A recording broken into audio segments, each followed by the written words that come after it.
Well,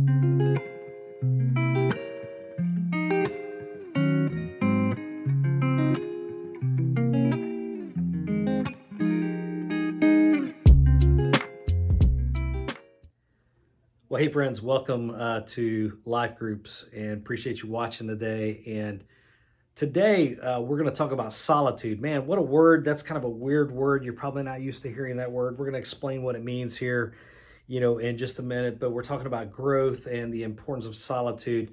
But here's the thing: from the moment we wake up, in the morning, we wake up in a noisy world. Would you agree with that? I mean, what a noisy world we live in. Our houses are typically noisy. Our family is typically noisy. Our school experience is typically noisy. When you think about school and how noisy things are, the technology that we use, noisy, very noisy indeed. So when we think about it, man, there's just like a lot going on, and it's just a real noisy world. I think if you thought about that for a minute, you'd probably agree with that. But now here's the thing.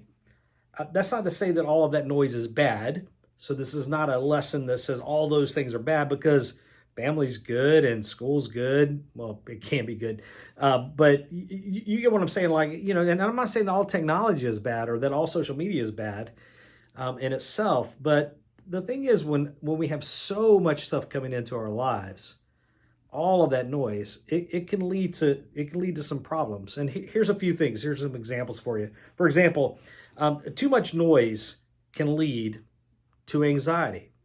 Do you ever struggle with anxiety? Whenever you get anxious about things, when you think about it, when there's just so much stuff going on in your life and there's so much noise, it could get to where it causes anxiety in your life. And that's a problem. That could be a problem. Here's another thing. Too much noise can drown out the voice of God. When we have too much noise in our life and no solitude, no moments of quiet in our life, it can literally drown out the voice of God to where we just have no room to hear from Him whatsoever. Make sense? Yeah, of course. Number three, too much noise leads to problems. Here's number three. Noise keeps us stuck in the same spot with no growth. What do I mean by that? Well, here's the thing.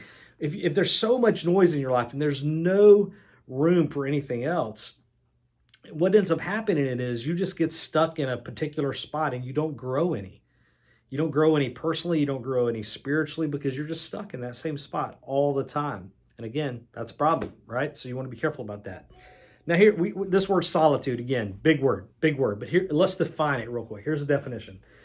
Solitude is defined this way: being alone, away from people.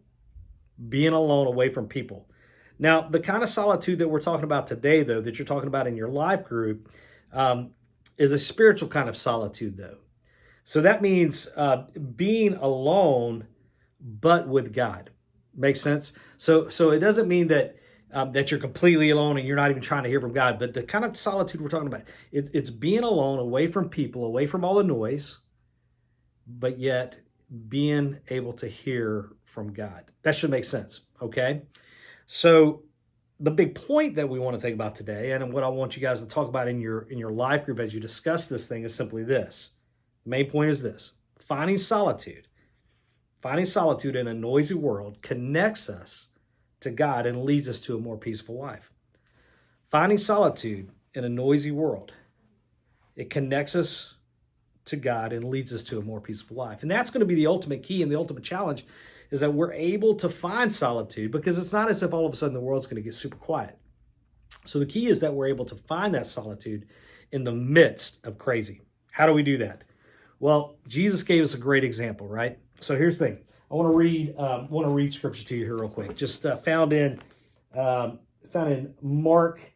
Actually, let's see here. Mark chapter 1, verses 35 and 39. I've got my Bibles here. I don't know if you can see it or not. Mark chapter 1, 35 through 39. This is Jesus right here. Here's what he does. Very early in the morning, while it was still dark, Jesus got up, left the house, and went off to a solitary place. He experienced solitude, got to a quiet place. Simon and his companions went to look for him, and when they found him, they exclaimed, Everyone is looking for you. Jesus replied, let us go somewhere else to the nearby villages so I can preach there also. That's why I've come. So he traveled throughout Galilee, preaching in their synagogues and driving out demons. So what is that all about? Here's the thing. Tons of examples found in Scripture where Jesus went off and got by himself and in order to experience solitude. This is a great example after Jesus has been doing some things. Right before this, he's healing a bunch of people, doing a lot of work, but he gets off by himself. And then whenever one of his disciples finds him, they're like, hey, where have you been? People are looking for you. And he's like, well, I was off by myself, right? So all that to say, how can you find solitude in a noisy world? Well, here's two big ideas. Number one is this: steal moments of solitude. Jesus was great at that. Jesus looked for opportunities to slip off by himself to a mountainside, pray, get by himself. Steal moments of solitude. For this particular example today, it says very early in the morning while it was still dark, Jesus went off by himself. Right? So that's something we want to keep in mind. You need to look for opportunities. I need to look for opportunities where I can steal moments by myself instead of always picking up my phone or always choosing to be a part of everything else that's going on, in this world. One of the things I've loved about COVID is I've fallen in love with my front porch. I know that sounds very old man-like or whatever, right? But the fact is that nowadays, here's what I do. I get up, I'll choose not to bring my phone out there sometimes, or I'll choose not to pay attention to my phone at least. And I'll just get on the front porch and just get by myself. It's huge. It's a great opportunity there. So choose to steal moments, okay? Steal moments of solitude. And you as a middle school student, you're going to have to make that choice. Okay, number two. How to find solitude in a noisy world? Choose to connect to God instead of everyone else. It sounds so easy. It sounds so nice and church-like, right? But choose to connect to God instead of everyone else. Mark 1:36 says Simon and his companions would look for him, and they found him. They said, everyone is looking for you, but they weren't finding him. Why? Because Jesus was choosing to be alone and connect with God instead of everyone else. Folks, that's what we have to be careful to do. And that means sometimes we're going to have to choose not to pick up our phones. Make no mistake that picking up your phone is the same thing as inviting noise into your life at times. Okay, whether that's social media or choosing to play that video game. Again, I'm not saying those things in themselves are bad, but too much of that and not stealing moments for ourselves, that does not lead to solitude. Well, here's the deal, man. You guys are going to talk about this in your life groups today.